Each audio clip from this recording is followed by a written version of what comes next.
All right, welcome everyone to the Cleveland R user group. We're very happy to have local here, Ryan Honomichl. He's a quantitative research associate at the Happify Health, and he's going to tell us about patient-recorded outcomes and how to analyze them with the PROsetta package. So Ryan, go ahead and take it away. Thank you so much, John. I'm excited to give a presentation years and years ago when Tim was the sort of runner of the group, and it's been quite a while since then. A lot of changes for me, but yeah, I will be talking about what patient-reported outcomes are and how to link them, or what's called crosswalk between them, using a newish package called PROsetta. I will say this: when I first sort of agreed to do this, I was I thought this would be easier perhaps than I imagined, and so I'm going to spend a lot of time sort of setting up, why you would want to do this and what does it mean, and what are some of the theoretical things, and at the end I will do a really brief sort of tutorial using a Shiny app, which actually is included in the package, the PROsetta package, to kind of show how we would get to some sort of endpoints for matching up or linking up to different patient-reported outcomes. But before I get into that, just want to kind of give some of my background. I actually started as a developmental psychologist. I did my doctorate at UC Davis, California. I was a psych professor for 10 years at Hiram College, and probably like a lot of you, I found R and fell in love with R and found this R users group, and learned all the different things that could be done with open source statistical programming, and just had to get involved somehow. And in 2017, I did a sort of a one-year master's in biostat at Case Western, and immediately then went on to work at CCF in what's called the Neurological Institute Center for Outcomes Research and Evaluation, or NICOR. And that I worked there for 3 years, and actually that was kind of where I really learned about patient-reported outcomes, because that is a huge part of the outcomes research that we did, and they still do at NICOR. But in June, I accepted a position at Happify Health, which is a digital therapeutics company that basically comes up with different types of digital technologies and tools to help people deal with various aspects of mental health. So yeah, my sort of life has a lot to do with patient-reported outcomes that I'll sort of explain in a second here. Before I sort of even get into that, I kind of wanted to set the table in a more sort of theoretical level and talk about what is a psychological construct. I mean, I think this is something that, even if you're not a psychologist or someone who has any background in psychology, you talk about these things a lot, but what exactly is the thing that we're trying to talk about? So anytime that we have some sort of psychological phenomena that we want to measure, whether it's ability, attitudes, skills, I should say aptitudes, not attitudes for the second time, and then personality, sorry for the typos. These are all psychological constructs, and they typically can be identified with common words that we all identify. Things like intelligence, motivation, self-esteem, personality, the SAT/ACT. Those are both supposed to be tests of the construct of college aptitude, which basically means how well you'll do when you get to college, which I'm sure many of you may already know that they're not really great at measuring those things. So even though the actual construct is aptitude, it's not always doing a great job of that. So these are sort of examples of psychological constructs. Also, I mentioned this, there's a construct that's kind of been a hot topic for, gosh, over 10 years now, which is called grit, which basically means, how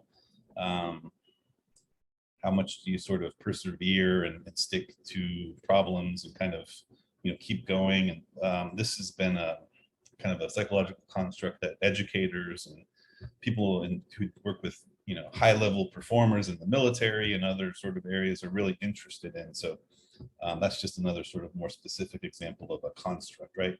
And sort of what's important when we think about constructs is typically they have a continuum, right? You can be very low. You can have, by the way, pain also, even though we think of it as a physical thing, there's often also a psychological component to pain. So you can have low sort of, or no pain or high pain, or lower self-esteem and higher self-esteem, but there has to be some kind of potential for continuum along some kind of abstract range of values for whatever the construct that you're trying to measure. That's sort of important to think about. So I'm going to talk about depression as a psychological construct, mostly because, well, it works into the example I'm going to ultimately give, but also because it's one of the, I think it's fair to say as a country, we're having a lot of discussions about what mental health is and how to take care of ourselves and how to sort of assess when we're having mental health issues. And so even though depression seems maybe like on the face value of something that's sort of simple to kind of define as a construct, there's actually quite a lot of pieces, right? There's these are some of the pieces that the APA, American Psychological Association, has sort of defined as, sort of sub-constructs of this idea of depression. So feeling sad or having depressed mood, that seems sort of obvious. Loss of interest or pleasure in activities. So the fancy term for this is what's called anhedonia.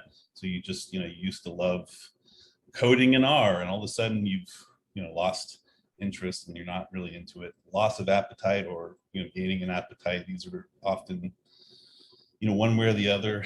Sometimes symptoms and trouble sleeping, you're sleeping too much, energy, fatigue. So all of these things, you don't have to have all of these things to be given a diagnosis of major depression, but and in fact, different sub pieces of this end up kind of displaying themselves in different people's depression issues. So the thing I guess I want you to take from this is, within the broader construct of depression, there are these, smaller pieces that may or may not be involved with any particular person's, depressive symptoms. And it's also fair to say each one of these, you can have low or high sort of measurements if we were to ask, somebody about these various things. And so also, it's hopefully apparent that, you have to ask people about a lot of these things. It's very difficult to sort of measure, the presence of these symptoms without getting some sort of direct response from the patient. So I want to kind of lay out or just sort of give you guys an exposure to one of the most common depression indices that is used, the PHQ-9, which is just 9 questions that are right here. We have, little interest or pleasure in doing things. That was the anhedonia that I just mentioned, feeling down. So you can kind of see how, hopefully, that, a lot of these things that I'm sort of these symptoms that I mentioned kind of map onto these 9 questions, right? And we have sort of a Likert scale here that goes from not at all, several days during the past couple of weeks, more than half, and nearly every day, right? And so your job as a respondent is to answer each of these. And, one in particular, this last one is of particular interest if you go to a doctor's office where they ask you to fill this out, because, if someone is expressing interest in or expressing thoughts of wanting to hurt themselves, that's, usually a big takeaway for, a red flag, and maybe some kind of intervention is necessary. Okay, so and then also, we take these 9 item scores and we summarize them, and we, in different ranges, we have, these are not diagnoses, by the way. These are just, the potential for a diagnosis. You still need to go see, a mental health professional. They still need to kind of get a good sense of where you're at, stuff like that. So this is just one example of one tool that is used. And if you've been to, say, Cleveland Clinic, or I would imagine UH, you've probably answered this, more than once, I would guess. This is another sort of depression inventory called the Beck Depression Inventory. And I just wanted to kind of note that these are the items where you'll notice it's not really about time. It's really just about sort of circling one of these 4 statements. So you can kind of see it's not really about how often it's occurring, but sort of the severity of whatever the occurrence is. So in the first item, it's about feeling sad, or feeling discouraged about the future, or feeling like a failure. Or in another one, we have this idea of being punished or disappointed. So these are 2 very well thought of measures in, sort of the depression and sort of what are called patient-reported outcomes, which I'll talk more about in a second. But I just want to kind of point out that they're different, but they're also, proposing to measure the same thing, which is depressive symptoms. I also just want to point out that a lot of the stuff that I'm talking about has already been sort of covered by this group, specifically George Mount, who I saw was on the call. Thank you, George, for allowing me just to steal a couple slides from what you used. And I would also encourage everyone to go back, and if you haven't, watched his talk, because what he does effectively really well is kind of talk about an instrument. This one was about how to measure customer satisfaction, which I know is very far and hell and gone from the idea of depression, but it's still a psychological construct, right? Are your customers, is your customer happy with whatever? And that's something that's difficult to measure, and if you want to do a good job of it, you have to come up with a really great measure to assess that. And that's sort of what he walked us through, starting from item generation to kind of doing different types of factor analysis and validity checks and stuff like that. And so what the take-home message from his talk is sort of how do we get to a reliable and valid measure of something, right? In this case, in his examples, he was using customer satisfaction, but the same issues sort of apply to the study and measurement of depressive symptoms, right? So what are patient-reported outcomes in general? So this is beyond just depression, there's tons of tools in biomedical practice and research that we would use to measure various aspects of a patient's health, right? So I note here that we could ask them about what's called health-related quality of life, which, we ask them a bunch of questions about how well they're functioning in their various roles and abilities.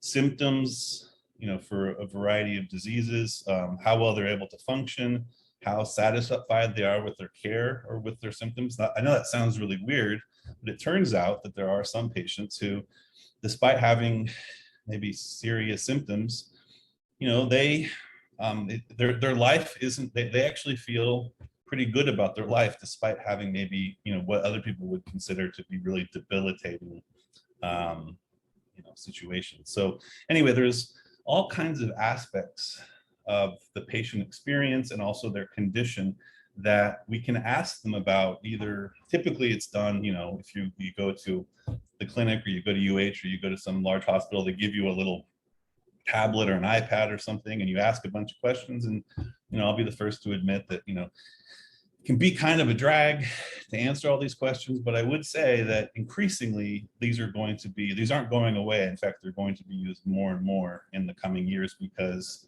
the healthcare system has realized that this is a great way to learn about what patients think. I know this seems crazy, but there's a somewhat infamous history in medicine of doctors not necessarily listening to patients, right? So when we have our little cartoon here of the doctor saying, hey, the test came back, everything's perfect, but the patient has a bunch of things to say here that aren't getting picked up by that test, right? So this is sort of the, one of the key aspects of why we need PROs is there are things that aren't showing up in blood tests or whatever tests that we need to maybe get a sense of. So a couple things just real quickly. I don't want this just to turn into a kind of a long talk about PROs, but I think it's important to at least set the table for, why we should care. So I mentioned, with the PHQ-9, there's, if you answer certain questions, at a level of severity, it might trigger being, followed up with some kind of healthcare provider asking about your mental health and about what can be done for you and, what things you might be at risk for.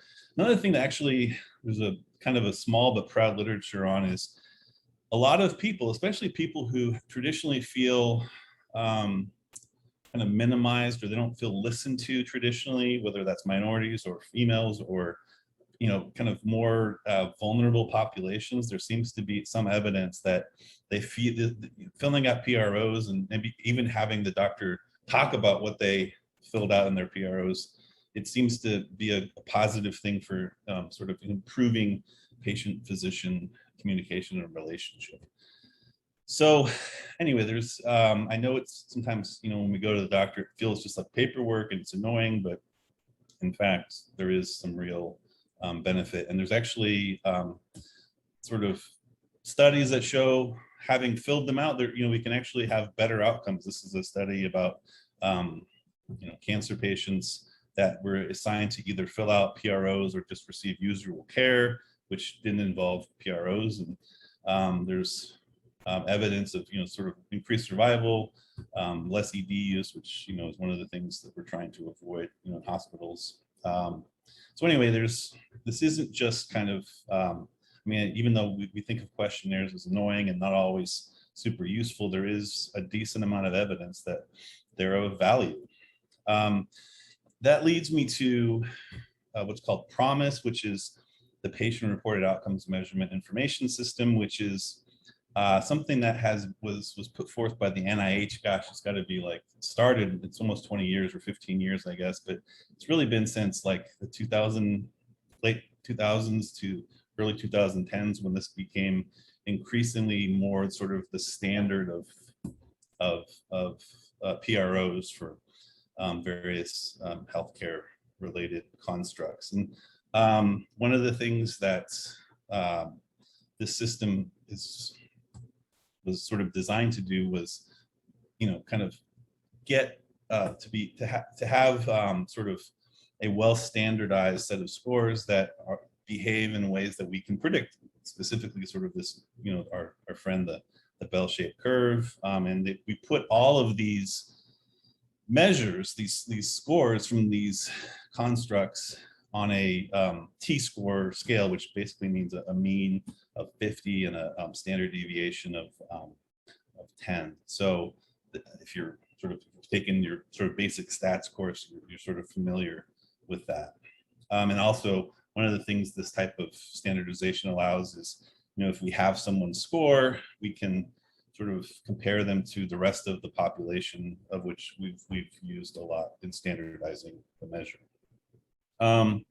One of the most sort of commonly used, along with the PHQ-9 that I mentioned, is something called PROMIS Global Health, or sometimes referred to as PROMIS 10, which is just 10 items that basically sort of look at your quality of life. And these questions aren't super complicated, right? In general, I would say not your health. Would you say your health is excellent? These are not long-winded ones, but they basically break down into a mental and a physical component. So anyway, these are, this is the most basic sort of PROMIS measure, but there's also a variety of other measures that can be used, and they fall into the sort of domains of physical, mental, and social health. And I just kind of want to point out that like how specific some of these can be. So we have, a PROMIS fatigue, a PROMIS pain intensity, a PROMIS pain interference, which is really interesting, right? So we have separate measures for how intense someone's pain is, and then another one for interference, right? So how much does the pain that you're experiencing interfere with your sort of daily function, right? And the same thing with social health, ability to participate in social roles and activities, and then your satisfaction with social roles and activities, right? So regardless of how well you can participate, how satisfied are you, so anyway, we would never give all of these measures to one person. That would be obnoxious and take forever. But the point is and by the way, this is a few years old now, and there may be other ones that I'm not even aware of that I haven't really dealt with. But I do want to raise to your point here that there is one for depression, which of course sort of highlights back to what I said before with the PHQ-9 and the Beck, where we're trying to measure the same construct here. And I actually don't have all of the items for the PROMIS depression scale. It's hard to get a hold of compared to the other two measures that I pointed out. So there are 28 of them, and they all fall on a 5-point scale of sort of how frequent something occurs, from 1 to 5, 1 being never and 5 being always. And as I said before, it falls on this sort of T-score scale. So here's the scenario, having hopefully laid out, and by the way, if anyone has any questions, please feel free to either put something in the chat or raise your voice. There was one question in the chat. Can you? Sorry. Yeah. It's a little hard to see when you're presenting. Oh, Ryan asked, okay, so how are PROs normally captured? Paper, pen, survey, recording of the visit? Okay, this is great, actually. So as I mentioned before, typically I would say you could do it in when you go to the doctor's office, and typically now we have these tablets and stuff like that. But other doctors, if they're using them, it may be paper and pencil, although that's increasingly becoming a no-fly zone, because if you do something paper and pencil, someone has to enter all those things, and then they can make errors, and as we all know, that's not great. But another mechanism, and once again, it depends on the healthcare system, but like at the clinic, you have what's called MyChart, which is this online resource that you can schedule appointments and ask for refills and stuff like that. And there's also a mechanism for having you fill out your questionnaires before you even go to the doctor. So a lot of patients, they don't like sitting in the waiting room and do a bunch of questionnaires, so they'll do them, like, say, the night before or a couple of days before or something like that. So that help a little bit. Anyway, if once again, please shoot me a question. Okay, so imagine, and this actually is something I've actually faced, where imagine you have a large sample of patients with depression PROs, and you want to examine them by subgroup, sort of looking at, like this type of stroke patient versus this type of neurological impaired patients. But half of them have PHQ-9 and half of them have some other measures, say PROMIS depression. And by the way, this does happen a lot. And in fact, what we used a lot as an industry prior to PROMIS becoming a thing is kind of what, it's just like a lot of one-offs, so instead of using the PROMIS depression scale, we'd use, the PHQ-9, which I think they're still using at the clinic, although I'm not sure. But the point is there was these sort of, for a variety of those symptom things that I mentioned up above, there was some other measure that had nothing to do with any of the other measures that you might want to use. So it was sort of like, it's kind of a mess, actually. And so this is actually one of the things that we deal with a lot at the clinic, where, if you go back 5-6 years, we hadn't implemented we hadn't implemented PROMIS measures. So, we have to figure out some way to kind of get whatever the legacy measure was from the olden days onto a PROMIS scale, where maybe our newer patients are now, sort of how, that this is now the scale that we're on in 2021, let's say. So, okay. Wait a minute. For some reason. Oh, goodness. Okay. My screen froze up there for a second. So anyway, this leads me to this idea of crosswalking or linking, right? So, we have, sort of a construct that we want to measure. There are multiple measures that do a decent job of measuring that construct, but for whatever reason, we need to get them talking to each other, right? And so this has sort of now become, something of sort of a cottage industry in medical research, where we have the EQ5D and we have the PROMIS 29, and we're trying to get them kind of all on the same scale. Or if you have multiple sclerosis, there's something called the RAND-12, and there's also something called the Health Utilities Index, and we're trying to make them sort of on the same, work on the same scale, so that we can, if we only have one or the other for a particular patient, we can compare them to other patients who have the opposite measure, right? So we're basically putting them on sort of a common scale. And so this leads me to PROsetta. There's a wonderful website for this, prosettastone.org. I feel like this is potentially like on the edge of suable by the Rosetta Stone people, but whatever. I guess I'm not sure why we needed. I guess it's not so. It's more about the sort of the the historical thing more than the language thing, but whatever. So yeah, I would, if this is something you're interested in, I would definitely go to check this out.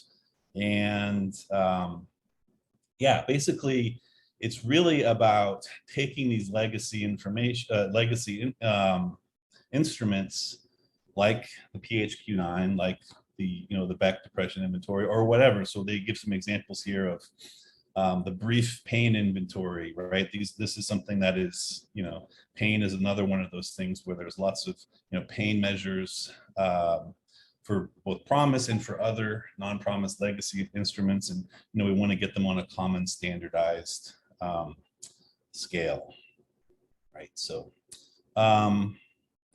so before I kind of move on, I think it's important that I kind of give, and this is the part where I really spent a lot of time kind of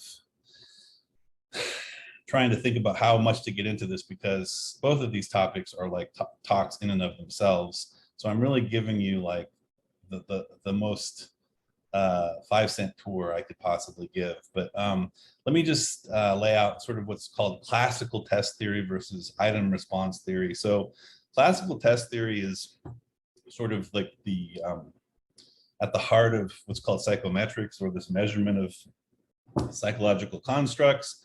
And the assumption that we make when, and by the way, when we say test score, it could mean filling out a patient reported outcome. It could be a math test, right? It could be any kind of test that is measuring something of a psychological nature. But we always assume that whenever we get a test score on anything, that there's a true score plus some kind of an error. And what that error is a bunch of things, right? So let's use the math test sort of example. Maybe you're really good at math, but you didn't sleep well the night before the test, and you kind of blew it up a little bit, and you didn't do as well. So that's part of that, the effect of that fatigue and not doing as well because of that is it's clouding your sort of the measurement of the overall score itself, right? But ultimately, what we care about is the overall score of the test, right? So if your math score is an 89, that's you're not interested in sort of the individual questions, you're sort of interested in the overall score of the math test, or whatever the item is that you're finishing, like whether it's a PROMIS measure or PHQ-9 or educational or whatever, it's all kind of part of the same thing. IRT, or item response theory, is sort of a newer idea, relatively newer. It's only been in the last 20 or 30 years that's really taken on a lot of popularity. And basically what's different is you make some assumptions. First of all, we're using this idea of what's called a latent construct, which really just goes back to that first slide where I said, okay, we have some kind of a construct that is real, but it's it's sort of abstract in the sense that we can't physically measure. We have to ask people about how what they think or how they feel about things. And so this, we assume, we make some assumptions about a latent construct at the root of the items that are being measured. And we think about them at an item level, not just the aggregated score, right? So this is really great because now instead of thinking about how we can get the overall scores between two measures to match, we can think about how the behavior of the items in one measure behave relative to what's expected from the latent construct at measure, and kind of use the behavior of the items to match up the two so that we can have some kind of more accurate aggregated measure. The only issue is how do we scale that thing, right? So remember before I talked about the scale for PROMIS items being a mean of 50 and a standard deviation of 10. Latent variables don't have an inherent scale. There's no such thing as an inherent scale for pain or for depression or for whatever the thing is that that we're interested in. Oh, okay. I'm just checking the chat there.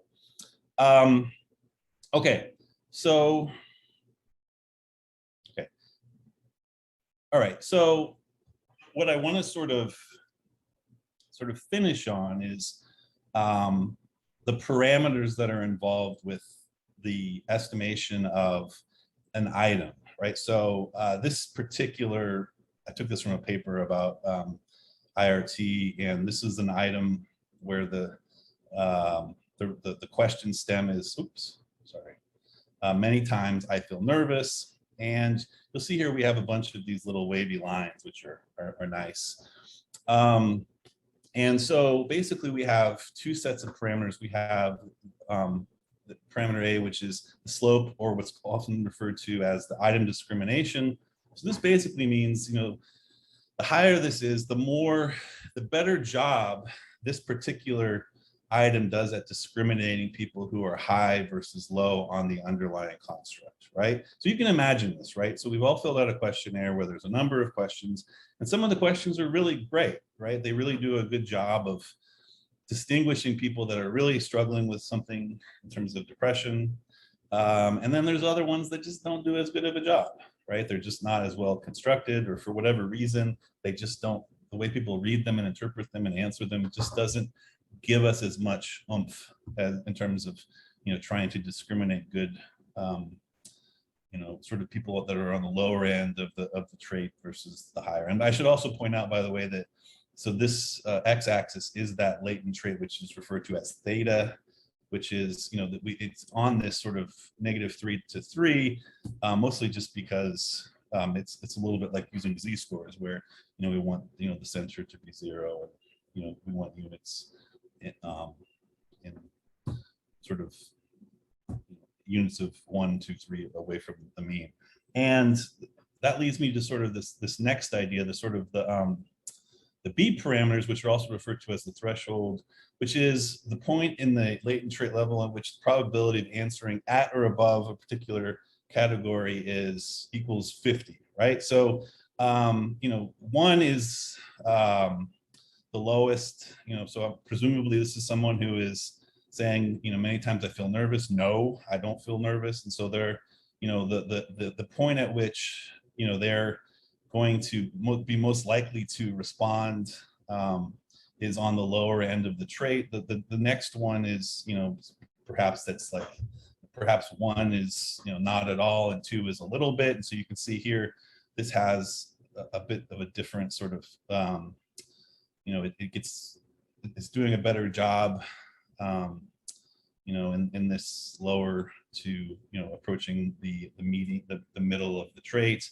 And this third one isn't really doing a whole lot, right? You can see how there's only this little space here where it's really differentiating itself from the 4th and the 5th category. So these are the types of things that we need to know about for each item for us to do some kind of crosswalk or some kind of linking. It's not just, sort of like what their scores are. It's like, what can we take in terms of our understanding about the underlying, how each of these items is measuring the underlying latent traits and which items are doing a better job, and which of the categories within each item is doing a really good job of sort of differentiating who is high and low on the underlying trait. Any questions about this? I know this is really dense, and I really needed to give you guys a 40-minute talk just on this alone, but this is, like I said, the merest of introductions. So, okay, so a couple things about this, what this PROsetta package does.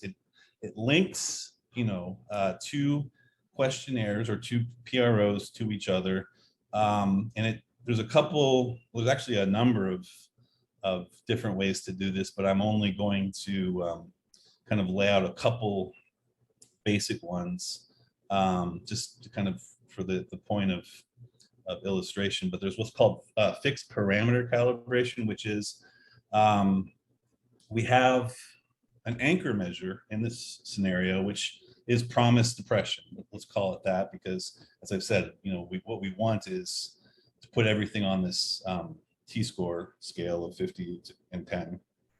And we know a bunch of stuff about them from previous calibrations where we generate these types of parameters for discrimination and for threshold, right? So this is good for us. We really want this. We want this type of. If we have all this stuff, we might want to use this fixed parameter calibration and use what we know about the anchor measure to freely estimate the parameters for the target measure, which could be PHQ-9, it could be the back, it could be a variety of things.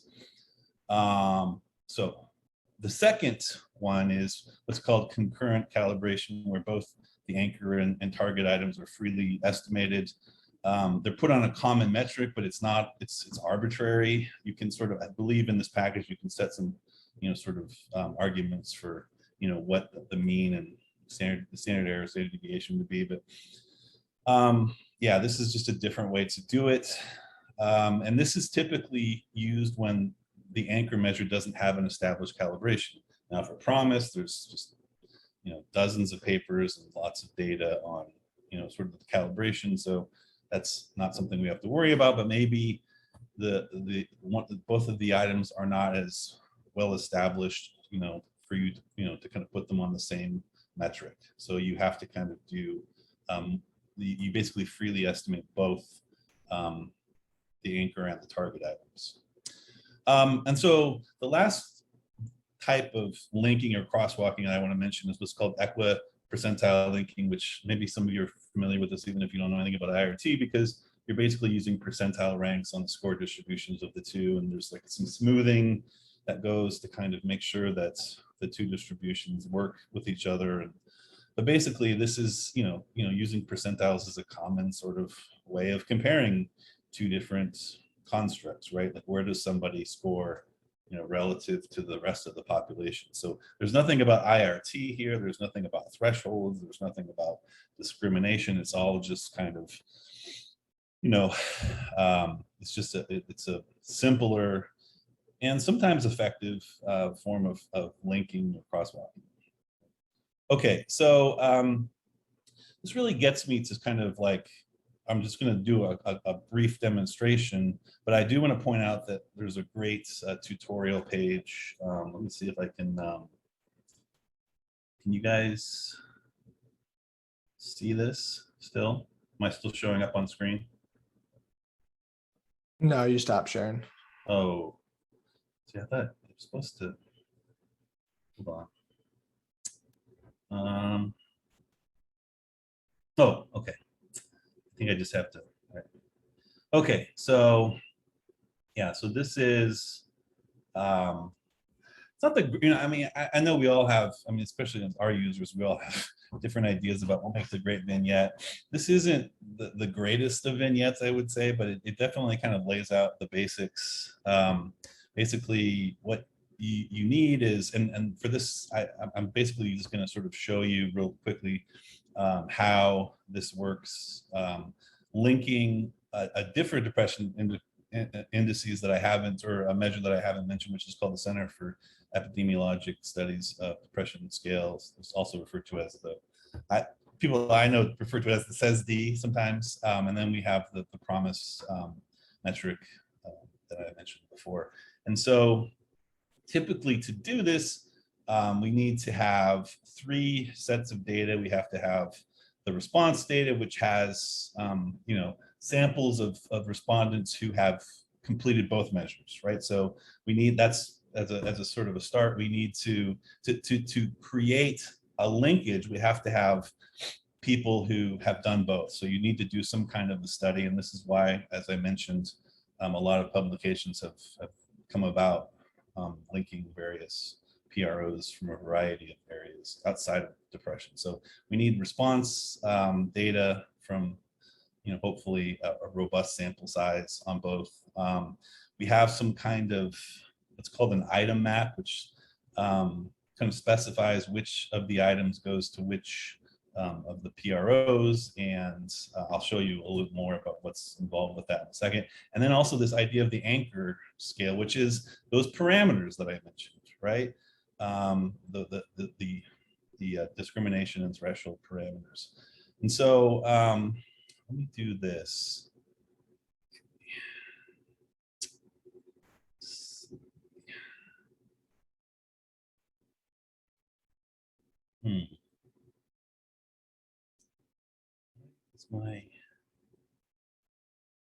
Okay, you probably can't see my RStudio, can you? No, we can see it. Yep. Oh, you can. Okay, good. All right, so I've actually just set this up, and all right, so just to give you a sense of what these 3 data frames look like. So this is the actual response. These are all individual respondents, and we have, by the way, they're not, I did not decide this. These are all PROMIS depression items.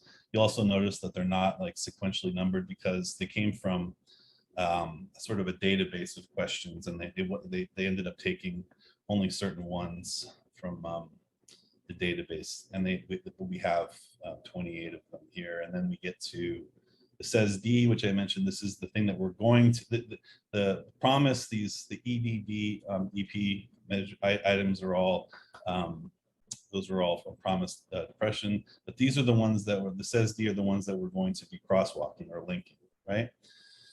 And then, yeah, so this next data set, we have sort of the item order, the instrument. So 1 is the PROMIS depression, and 2 is the CES-D, and then we have the item ID and then the name. Don't ask me to explain this. This is all someone else's kind of stuff, why it was labeled this way. The number of categories, right? So one of the things that can also be really tricky, and hopefully this came across earlier. Notice how like sometimes these Likert scale things we're asking about how often something happens, or to endorse a statement that is, I sometimes feel bad, or I always feel bad, or I'm always feeling bad. So it's not, they're not always the same. Even if we have the same number of categories, response categories, we're not necessarily asking the same sort of questions, but they're still measuring we're still hopefully getting at the same kind of construct. But the CES-D only has 4 categories, whereas PROMIS depression is 1 through 5. We want to know, we want to tell the package what the minimum score is. PROMIS is 1 to 5, and for the CES-D, it's 0 to 4. And then also, and this is another topic I didn't even get into, but some items are what's called reverse scores. And what that basically means is most of the items, for whatever construct that you're trying to measure, higher scores reflect more of whatever the thing is that you're trying to measure. So if I ask you, how often do you feel like the world would be better off without you, which is a very extreme, sort of depression question, higher responses on the 1 to 5 scale are going to be more of sort of that depressive construct present in that item response. Now, but there's also other items that are opposite, say, like, so there might be one where you say, I wake up every day feeling great, and no problems, right? Well, that would be a reverse score item, because obviously higher, sort of responses means ultimately lower depressive symptomology, right? So we actually have to reverse the scoring before we can do any kind of fancy IRT stuff or any kind of matching. So that's we're saying here is that the 8th item for the CES-D is a reverse scored. So that's the last one. And then also, so but also here you put in the scores are 1, 2, 3, 4, 5. This is a bit weird. This isn't a number. I mean, it's numeric, but it's really just about depicting the order of the thing. And you'll notice here for the reverse scores, we go from 4, 3, 2, 1 instead of 1, 2, 3, 4. That's ultimately what is happening. Even though the respondent circles 1, 2, 3, 4, we ultimately reverse what those values are before we do any kind of analysis. Question, Ryan. Sure, yeah. If the minimum score for the CES-D is 0, but they could also have 1, 2, 3, 4, isn't that 5 categories overall? Right. And so I think what's happening here is, and to be honest with you, I'm pulling this off the package creators site. So I'm assuming that maybe what they're doing is then putting, like I said, I think what they're doing is ultimately there's some kind of algorithm where they're putting it on a 1, 2, 3, 4 instead of 0. So they're moving everything one up, I guess. I don't know, to be honest with you. That's the best answer I can give. Okay, so it's 0 to 3. There's 4 categories, but they just count it as 1, 2, 3, 4 because they're just. Yeah. I don't know. I can follow up on that and get back to you. But yeah, just curious. Yeah, no, it is a bit wonky. I don't disagree. And then so once again we have a response item map, which is sort of telling the program like kind of the structure of the items and the order and like which items go in which thing, and then we have this, which if you remember in my little colored line graph from quite a while ago. So these are all of the 28 items for the PROMIS depression, and this is the discrimination. So you'll notice that some of these are really higher relative to others, and so this one here is doing a better job. This P04 is doing a better job than say P21 at discriminating sort of people who are higher on the underlying depressive traits than ones that are lower. And then these are also the discrimination, right? Remember, we have 5 categories, but we don't actually estimate all 5. We only, because the first one is always unestimated. It's the 4 after the first one. So anyway, we could take each of these and plot them on one of those sort of graphs figures that I showed from the paper before on the slide. But these we have these for all of this. And this is, by the way, this is the tricky part of actually doing the crosswalking. You have to have this stuff, right? And so the authors of the package used some of the original data from the original papers that were used to kind of create PROMIS depression, and so they had access to these values. And so this is one of the tricks. If you don't have this, obviously the anchoring part isn't going to be as possible. So it really depends on what kinds of parameters you can get for that anchor item. Okay, so here is what now this will open up.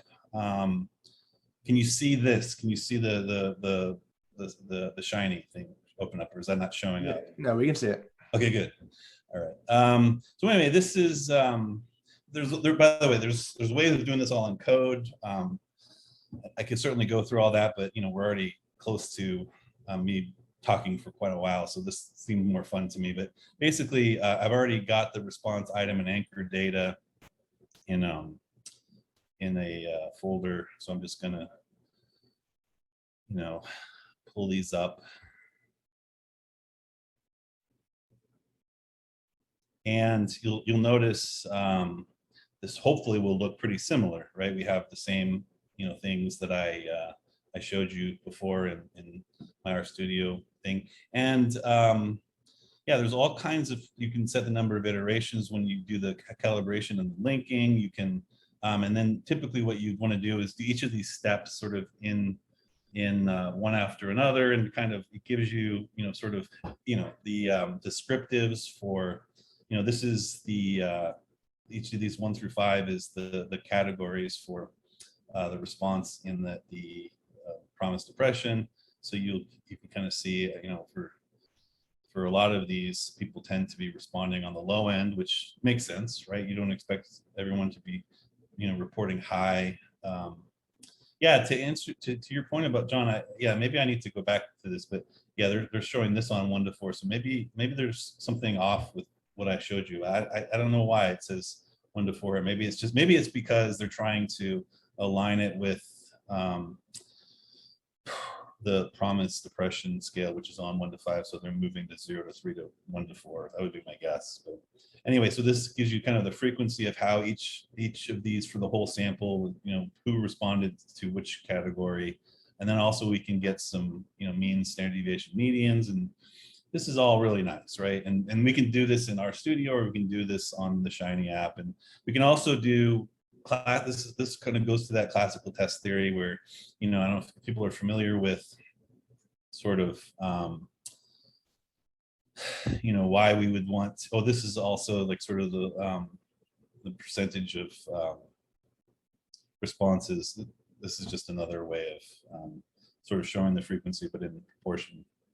Also, looks like we have some missing data here. So all of this stuff is really helpful.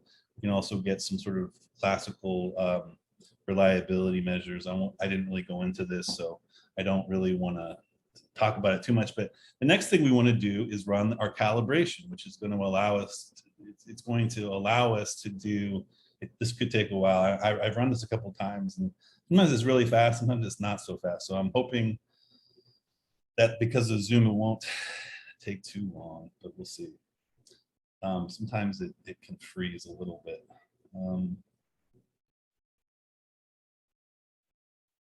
Okay. Oh, wow, it took 22 seconds. That's actually longer than usual. Okay, and so, yeah, this gives us sort of, now notice how we have, remember those parameters, the A and the B parameters, the discrimination, threshold and discrimination. So now we have this, laid out for our non-anchor measure. And I don't want to get into this because there's, like I said, there's a lot of stuff about, yeah, this can, I could go down a whole rabbit hole. I'm just going to go ahead and do the last 2 steps pretty quickly. Hopefully this won't take too long.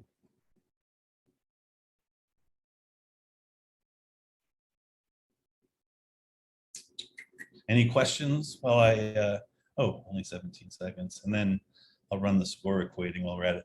And, like, I to be honest with you, I don't use Shiny that much. I kind of have always had this, like, in the back of my mind, this desire to learn about making dashboards and using them, but I just haven't. But I thought this would be a fun thing to kind of show, because it gives you all of the things that if you ran all of the various functions in the package for your analysis, sort of the same thing. So yeah, and then ultimately what this gives you is t-scores and basically estimated a posteriori probabilities and stuff like that. And so ultimately this is where we get to at the end of all of this, we get scores that are sort of that are comparable across these 2 different things. And like I said, I've already talked for so long. I don't want to go on and on, but hopefully that makes some sense of how we would go from having no way of having these 2 measures talk to each other to having the potential for now and by the way, I should also say on that PROsetta Stone site, they have a bunch of things where, for general populations, if you have a score of this on this, it should be that on the target items. And so they already have some of those things if you don't even have to go through all this if you're not interested in doing that. But anyway, this is probably more of a talk about just why do we use PROs, and why do we crosswalk at all. I didn't spend as much time probably on sort of the mechanics of running the functions, but I think for given what I know about this group, you probably will be better at using that package than me in a very short amount of time, but I will leave it there for you guys. All right, great. Thanks, Ryan. Yeah, this was a great talk because this is one of the things I like about having a very diverse group, right? I didn't know anything about any of that. So all that was brand new and I learned a lot. So thank you for presenting. Yeah, it's its own. I mean, I know sometimes the idea of doing survey research or questionnaire research isn't seen as sexy as maybe doing other types of tests or other types of data, and but I mean, I will say that there's a lot of value that as researchers and clinicians, people are getting out of them if they're used properly, I guess. Yep, and it's important. It's getting at questions we want, right? We care about. Exactly. So I'll I think Brian, you want to ask a question? Go ahead. Thanks for the talk, Ryan. Oh yeah. I also didn't know anything about that in general. So here's a question. Sure. In that shiny example that you had, and this would apply to any of the other things you were talking about before the example, there were two scoring methodologies that you're kind of trying to put on an equal footing. I'm understanding this right? That's sure. The whole kind of the point of the crosswalk is. So I wonder if you took a kind of just a classical, let's say you didn't even know anything about the diagnosis, you just had these survey responses and you just threw machine learning at it. Right. So let's say I take the first group of survey responses, that one type of survey that you had, and cluster them with t-SNE or Laplacian eigenmaps or some classical ML clustering method or principal components for that matter. Right. And then I did the same thing with the other questionnaire responses. If I cluster those, and then I compare the crosswalk table clusters. Do you think the groups that were in the same cluster in one survey response and then groups that were in the same cluster in the other survey response, you would hope that in the crosswalk table they would end up in the same cluster overall. Does anybody look at stuff like that? I guess that's my question. That's a super interesting. I'll be honest with you. I only have started really doing in my own work like cluster analysis, like for whatever reason, it just wasn't part of my daily life. But now working for a startup, we do like kind of customer segmentation stuff, and that's actually super interesting, right? So you're saying do the sort of the data reduction, like whether it's PCA or clustering or whatever, k-means or whatever, before the crosswalking or after the crosswalking? I guess that's both. I'd say like take each you got in this previous example, in the shiny example, there were two different styles of surveys. Right. Yeah. So I would imagine taking the scores, the 1, 2, 3, 4, 5 for each person, each observation, and projecting those into whatever 2D space or something with PCA and throwing k-means or use t-SNE or use whatever. UMAP is actually a really cool approach, and you probably will get clusters, is my guess. It'd be interesting. I mean, I'll probably download the package and try it out and see if try that. I mean, I would be super interested. You get clusters in one group, you get clusters in the other group, and then hopefully the crosswalk table that you produce at the end would align with those two sets of clusters separately. But I mean, that could be at the very minimum a diagnostic to see how reasonable the coefficients in the crosswalk table are. I don't know if it'd be much more than that, but it just seemed like an obvious, like just a stupid obvious thing. Maybe, I don't know, just something interesting. Well, let me back up to your point, which I mean, we're kind of talking about this empirically, like with methodological stuff, but one of the things that I didn't really get into is each of these measures. Okay, so whether it's PROMIS or I mentioned the Center for Epidemiological Studies, depression inventory, which was the target measure and the top and the example I used, and then the Beck depression inventory. So even though they're all supposedly measuring the same thing, they often have different sort of underlying conceptions of what that construct is. So the Beck depression inventory comes from kind of more of like a a cognitive perspective. So they're thinking more about the thinking aspects of depression, right? Than maybe some of the more medically related things like sleep and diet and stuff like that.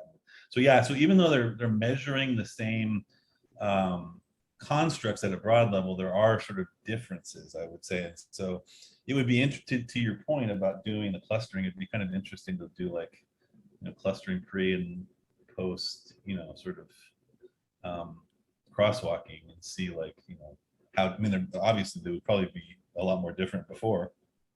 But yeah, I mean, just as a diagnostic, perhaps. Yeah. Right? So I don't know. It's pretty interesting to think about, though. But that is actually anyway, really thanks for the talk.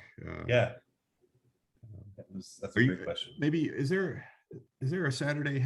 There's a Saturday thing. A cafe? Maybe we'll try that out at the next cafe. Yeah. I'm actually writing that down. I love that idea. There you go. I love it.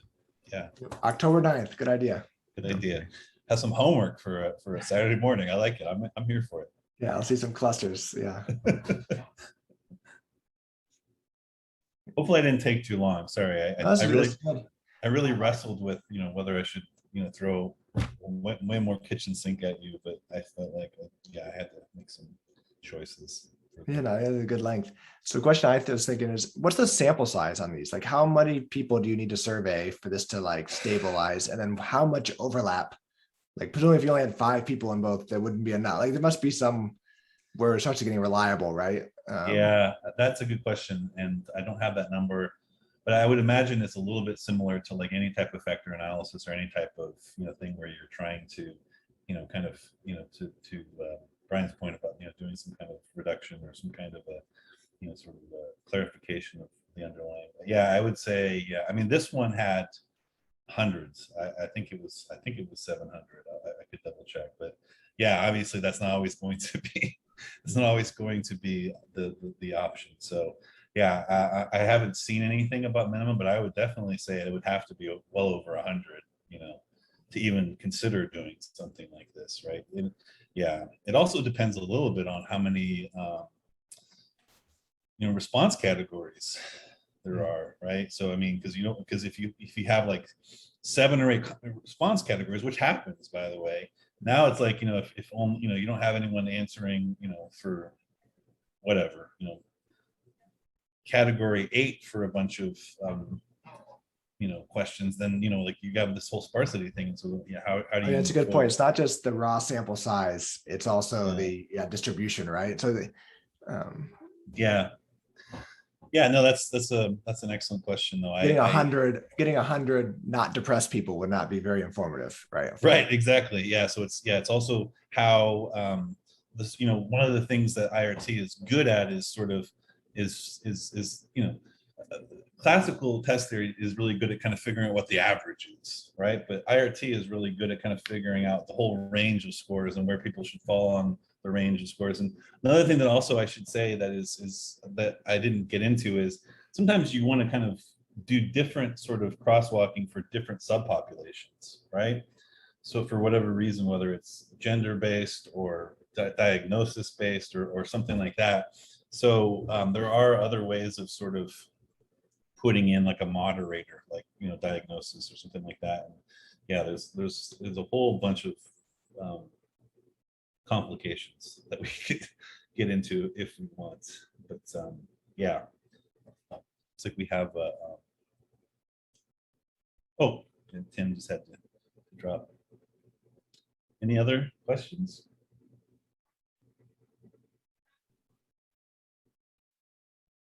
All right. Well, I think we should end it there. Thanks so much, Ryan. I think we all learned a lot. Yeah. I look forward to following up at future meetups and cafes to discuss more. I will bring that to the cafe. I don't always do a great job of showing up for those cafes because I oversleep, but I will now. I have a real mission, so I appreciate it, Brian. That's a great question. Okay, great. See everyone at the next event. All right, thank you.